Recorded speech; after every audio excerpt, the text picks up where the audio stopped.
untuk menganalisis apa saja skill dan soft skill yang dibutuhkan untuk karyawan atau calon karyawan di PT Jasa Raja Putra. Baik, terima kasih Mas Tuju atas kehadirannya di perusahaan kita. Perkenalkan, saya Denny dan ini tim saya ini Bapak Noval. Baik, untuk pertanyaan yang diajukan itu pertama dari soft skill ya, soft skill dan hard skill. Kalau dari kita nih dari sisi soft skill, di sudut pandang dari posisi kita perusahaan BUMN itu kita memiliki core value, artinya itu core value itu wajib dipedomani oleh seluruh karyawan, baik dari tingkat board director, dari pimpinan yang tertinggi sampai dengan staff gitu kan. Terus apa sih core value tersebut? Dikenal dengan istilah akhlak. Nah, akhlak itu memiliki beberapa fungsi atau bagian dan pengertian. Pertama kita mulai dari A. A itu artinya itu amanah. Amanah itu memiliki pengertian bahwa setiap karyawan itu bisa dapat dipercaya, baik dalam di intern perusahaan ataupun di luar eksternal yang berhubungan dengan masyarakat sekitar atau lingkungan pekerjaan sekitar. Contoh nih, amanah artinya mereka itu harus bisa dipercaya. Setiap tugas yang diberikan itu harus dikerjakan dengan jujur gitu kan. Jadi setiap tugas-tugas yang diberikan baik oleh internal ataupun dari pihak luar, dari masyarakat yang diinformasikan ke karyawan itu harus dikerjakan secara jujur. Jujur artinya itu secara transparan dan tidak sedikit pun menyimpang dari apa yang diarahkan, seperti itu kan. Yang kedua itu kompeten. Nah, kompeten itu artinya itu setiap karyawan itu harus cakap gitu kan. Cakap berarti memiliki segala kemampuan yang ada, baik dari sisi akademis ataupun non akademis, praktisi gitu kan, baik dari segi ilmuwan apapun itu. Jadi kecakapan itu tidak hanya di dalam kepintaran dia menguasai suatu materi, tapi yang paling penting itu kecakapan dalam adab gitu kan, baik berinteraksi dengan sesama karyawan di internal ataupun di luar eksternal, contoh di masyarakat sekitar dan lingkungan. Yang kedua itu harmonis. Harmonis itu artinya itu dia itu bisa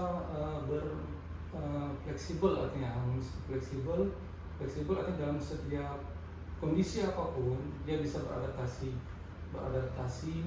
Contohnya dalam setiap lingkungan pekerjaan kan kita memiliki suatu tingkat emosional yang berbeda-beda antara pekerjaan di dalam dunia pekerjaan atau di dunia pendidikan. Nah, harmonis artinya itu dalam segala situasi itu setiap kelompok atau grup kan di dalam suatu perusahaan itu mereka harus berkolaborasi gitu. Berkolaborasi tidak dalam satu kotak-kotak gitu kan. Saya ini bagian bisnis, antara bisnis dan keuangan gitu kan. Jadi apabila suatu pekerjaan itu dituntut untuk berkolaborasi, mereka harus lakukan gitu kan. Jadi mentang-mentang dia aku ini bukan bagian pemasaran, jadi urusan kalian lah itu pemasaran gitu kan, kita kayak menghitung duit aja gitu kan, ada selisih ya itu urusan kami. Nah, tidak seperti itu.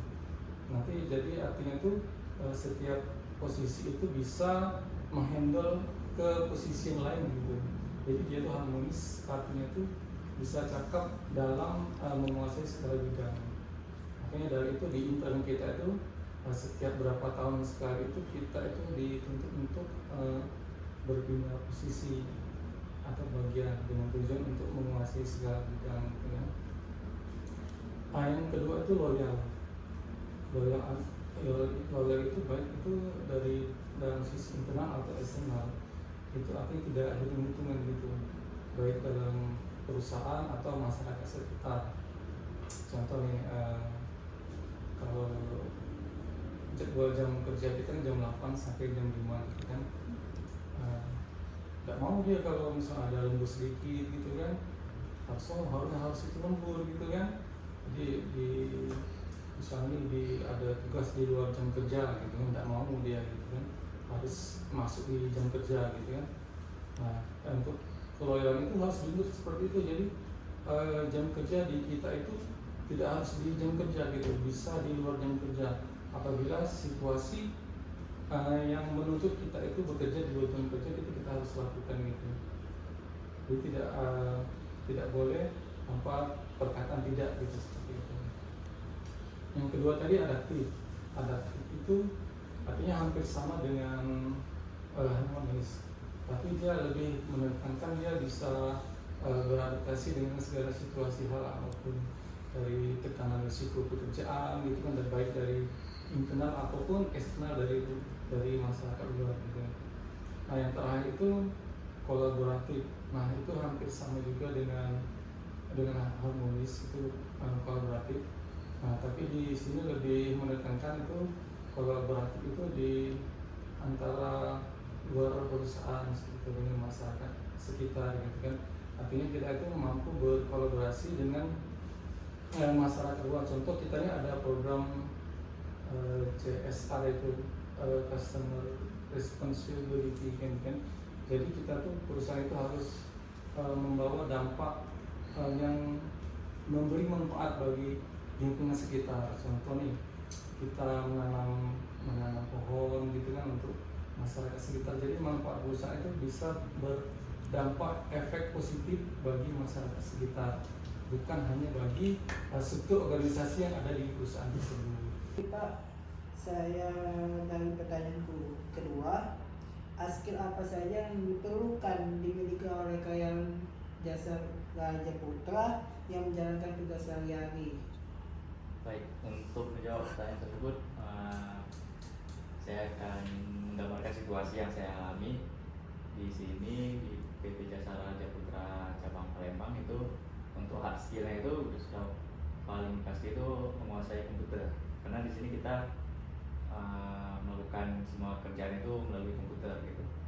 Terus untuk kompetensi saya kita untuk mengasah hard skillnya itu nanti di dalam perusahaan ini juga menyediakan membuat suatu karyawan itu untuk berkembang terus. Itu hard skillnya kita di sini nanti bakal belajar ada namanya itu modul AMAI gitu. Modul AMAI ini berguna untuk misalnya kita nanti dia ada sekitar 8 atau 6 modul. Itu nanti dari pertama itu kan kita di sini bekerja di bidang asuransi. Itu yang pertama ada prinsip.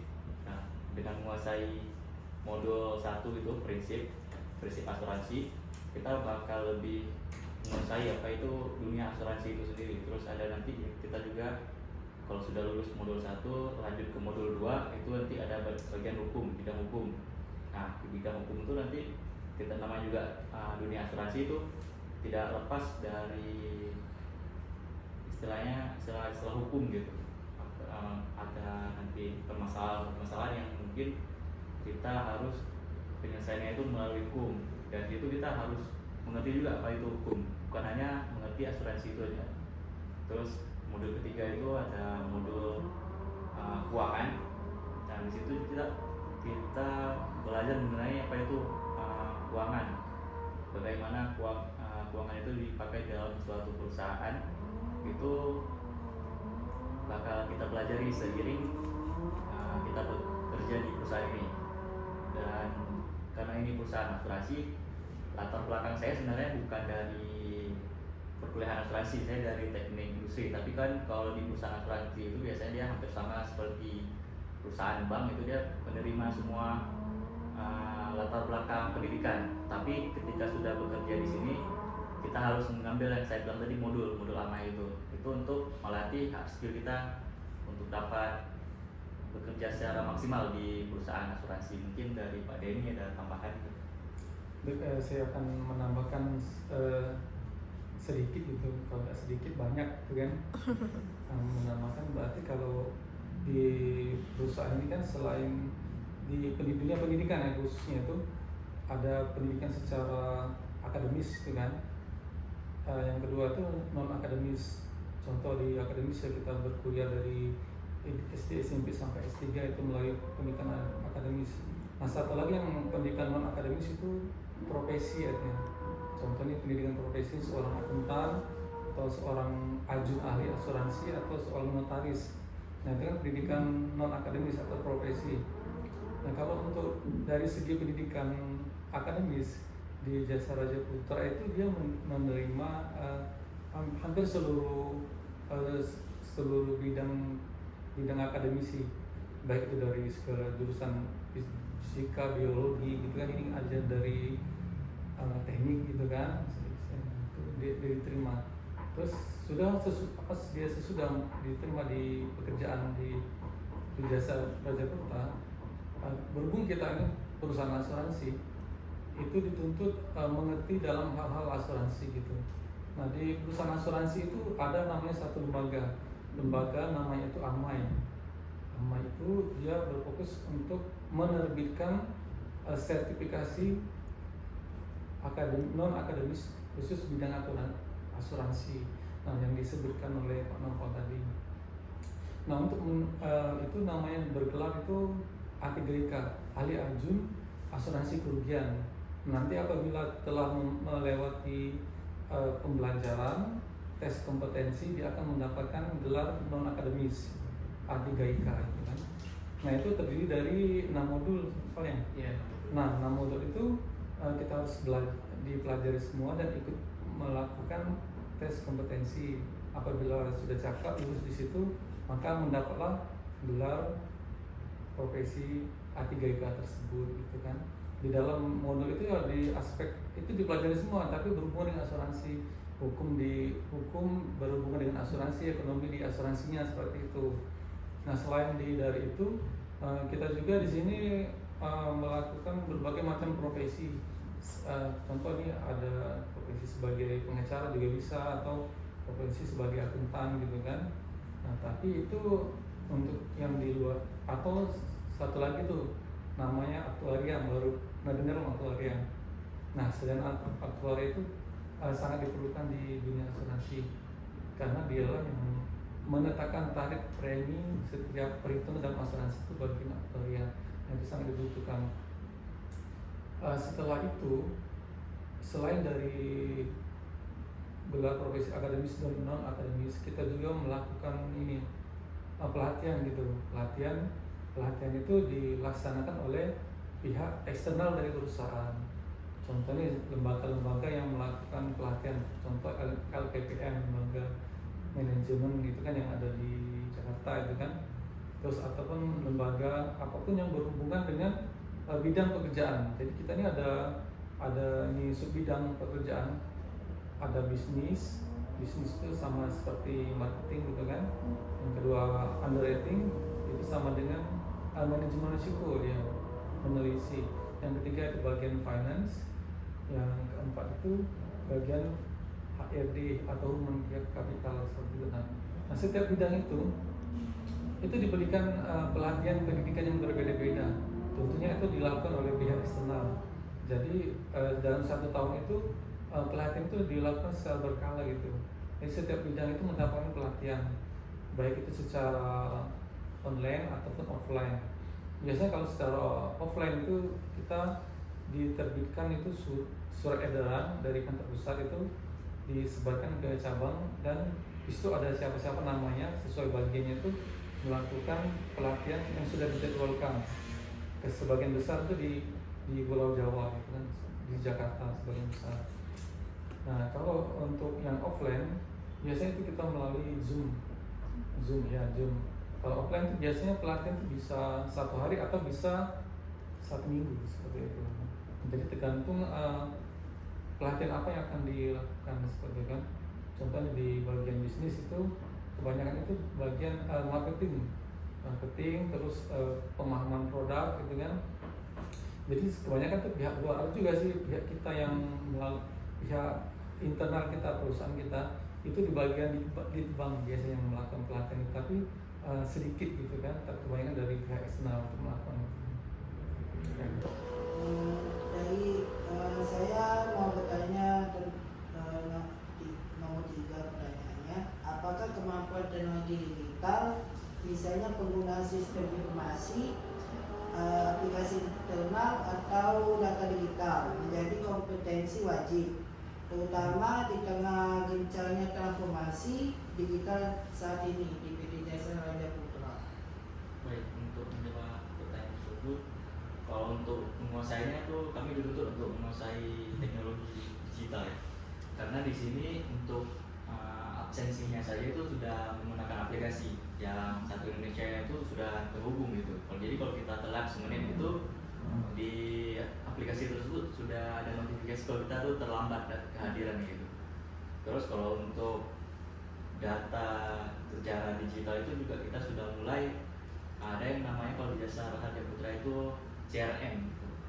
CRM itu kumpulan data dari seluruh nasabah, itu di situ ditempatkan di situ dari seluruh Indonesia. Jadi kita mau cari misalnya nama PT apa itu sudah terdaftar gitu di database perusahaan kami.